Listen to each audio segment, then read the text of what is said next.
A bola você nem sabe. Mas você vai começar lá? Vem, viado. O que é derno então? Dá um pico. É um carocinho da cabeça e espreme. Você tá querendo? Tem nojo. Ah, não, que nojo!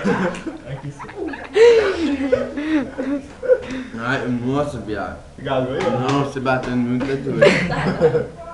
Galou? 7 pernas, você não tinha cabeça não.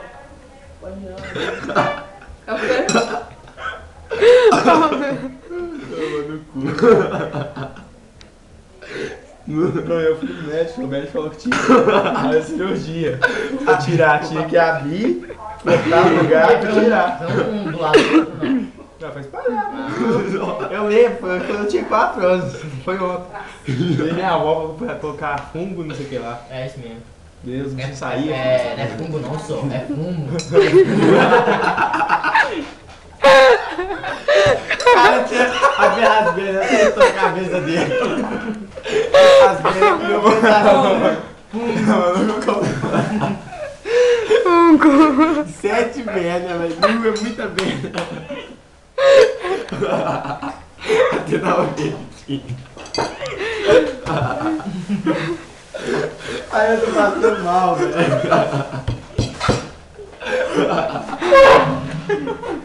Minha barriga tá doendo. O apelido dele agora é de Bernie, velho. É o quê?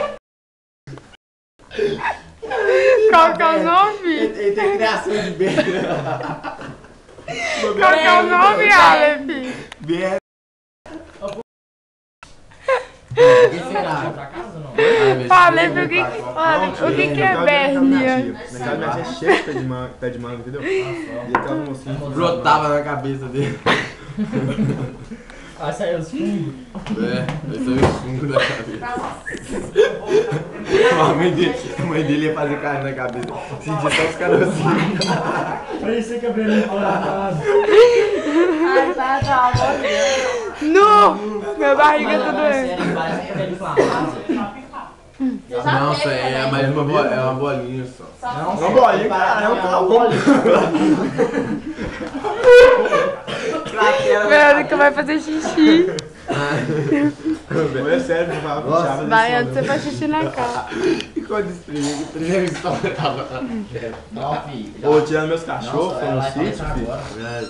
Ô, tirando meu cachorro no sítio, foi Filho, um você tinha que negócio segurar desse tamanho, tem que amarrar o filho. cachorro, as 4 patas, a boca, filho. O garfamete nem. Um tem que Nossa, tirar, filho. tem que operar. Ô, mas aqui, você encosta, né? Deve encostar, Não, né? mas Ah, velho, Você eu lembro, pega foi o- ontem. Só que você eu tinha pega- esse cano. Você pega o fungo. Você pega o fungo.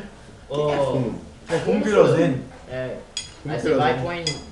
Nós fazia tipo uma seringuinha, unha de aplicar,